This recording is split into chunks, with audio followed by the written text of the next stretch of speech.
The path to achieving top marks was riddled with hardship, and I'm glad to share the honor with Paige. For her perseverance throughout the endless hours of torturous studying, homework that was just killer, all kinds of mind-boggling obstacles that teachers and administration threw her way. I say her way because my experience was nothing like that. You see, by now it's public knowledge that my valedictorian status is due, quite entirely, to a certain family member who happens to be a higher up in the Hillel administration. Need I say more? So, my message to the masses. High school, really brilliant stuff. High school was like some sort of educational cocktail party for me. I found myself taking a sip of algebra, flirting with biology, dancing with US history, and stepping outside for a breather with Gemara. I was surrounded by numerous branches of knowledge, and I picked up a million unique little facts in the classrooms of Hillel Yeshiva. For instance, I learned the most advanced techniques of texting in class without the teacher's knowledge. Underclassmen may see me after the speech for further information. I also learned that if you forget to turn off your ringer, the technique just mentioned is useless. When I was writing my speech, I realized that being up here meant two things. One, that right now, I could say whatever I want. Two, that this moment is a magnificent privilege. I asked myself what I'd want to say in front of my community. Now, aside from making some hilarious jokes, I knew that I wanted to say the following.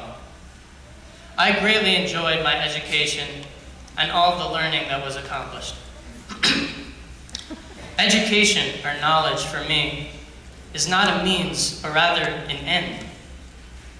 Of course it serves to open up job opportunities and make the world more accessible, but even more so, to pursue knowledge is to pursue God, and that is the most important value in the Torah. Torah is based around knowledge. The laws and ordinances we follow as Jews, the words of the scripture and all of the rabbinic writings are a part of the supreme knowledge of God, and they serve to better our lives. As our great sage, Rabbi Elazar ben Azariah once said, where there is no Torah, there is no culture. Where there is no wisdom, there is no fear of God. Where there is no knowledge, there is no discernment. I'd like to switch gears now and give a brief summary of my experiences, starting from when I moved to New Jersey about 4 years ago.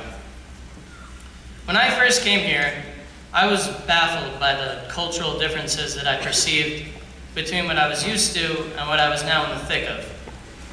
Here I was, one of the few J-dubs in an SY town. I attempted to munch nonchalantly on my gefilte, but was told a more suitable snack would be meat torpedoes, or kibbeh, if you will. My first year or so was rough, and I had a deep longing to return to Baltimore, my home for 7 years. But after the initial period of discomfort and estrangement, I developed many close friendships and soon felt at home. I'm able to reflect upon these past 4 years with satisfaction. Today, I'm thankful that my family moved to New Jersey, and my friends are thankful for the unlimited access to my mom's cello. The memories of cavorting in the halls of Hillel, high-fiving Hubert at all possible opportunities, hiding out in the Ashkenaz Midrash, and even the actual learning that went on, they all have their place. They will always be near to my heart and remind me of a time when things were less complicated.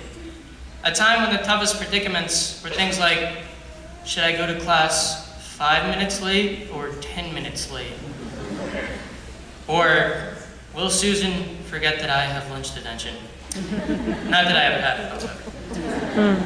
But enough of all this looking back. Right now, and I say this to my fellow graduates, is a time to look forward. Graduation signifies our moving up and on in life. And for those who don't want to think about that, I say, hey, hi, how you doing? Welcome to the real world, man. This is the conclusion and culmination of what I'll call our preliminary education, a monumental step in building our adult lives. But don't fret, younglings.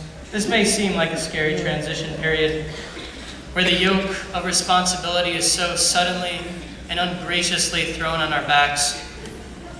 But I'm here to tell you that, yeah, that's what it is. But everyone goes through this process.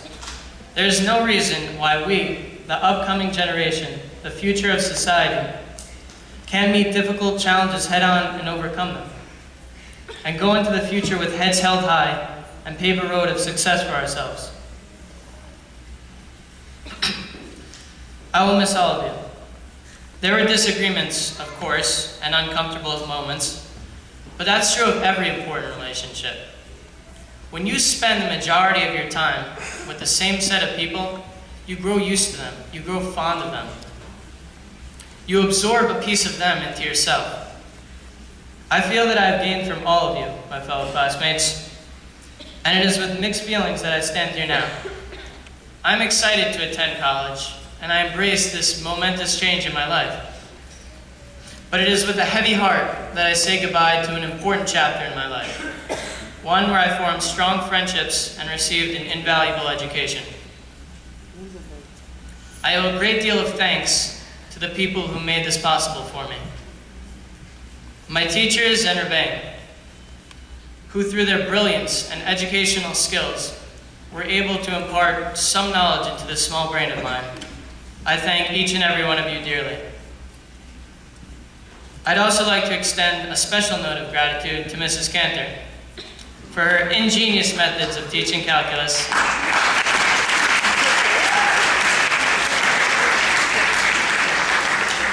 for instilling within me a love of mathematics, and for putting up with my frequent and rampant delinquency. Thank you. To the Hillel administrators, I express my appreciation for their ever-present helpfulness. And my only regret is that I wasn't in the office more often to see them. Lastly, and most importantly, I sincerely thank my parents for their vigorous support, their untiring encouragement, and for inspiring me in all aspects of life. I'm indebted to them eternally.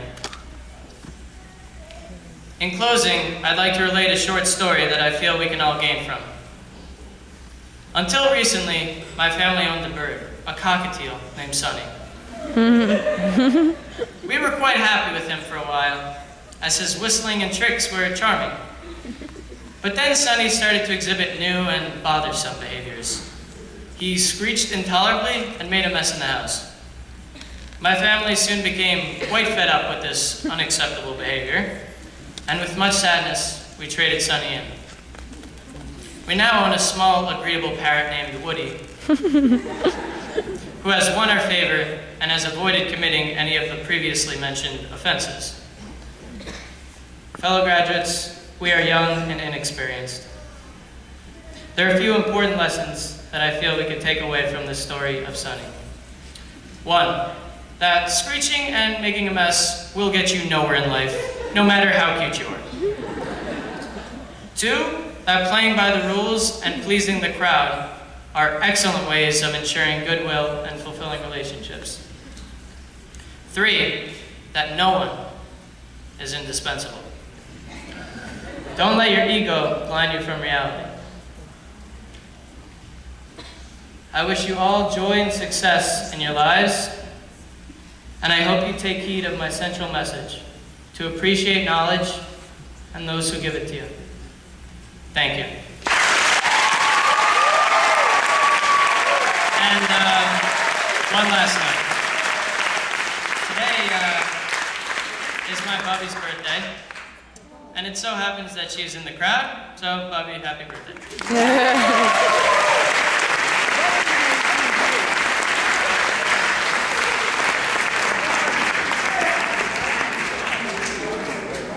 That was cute. It's my pleasure at this time to call upon the Honorable Congressman Frank Pallone, who represents our 6th District, to say a few words to our graduates.